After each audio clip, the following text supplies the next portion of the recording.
At a time when the longest canal in America ran just 27 miles, and most less than 2, DeWitt Clinton's canal would have to run more than 350 miles across the rugged wilderness of upstate New York.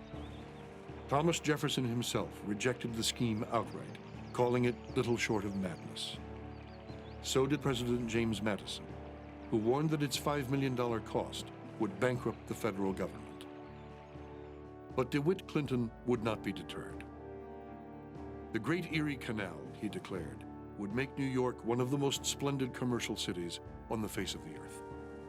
Appealing directly to the public, he lobbied tirelessly for what his detractors called Clinton's Big Ditch. Clinton himself devised an ingenious scheme to pay for it all, using public funds to attract private investors, and showing once and for all how great public works could be built in a democracy. How did Clinton build the Erie Canal? By promising bankers he would make money if they lent him the funds to do so. And boy, did they make money. In 1817, the state of New York issued bonds to build this waterway across upstate New York, connecting essentially the Hudson River at Albany with the Great Lakes at Buffalo. On October 26, 1825, 3 full years ahead of schedule, the mammoth undertaking was complete. It had also worked nothing less than an economic miracle.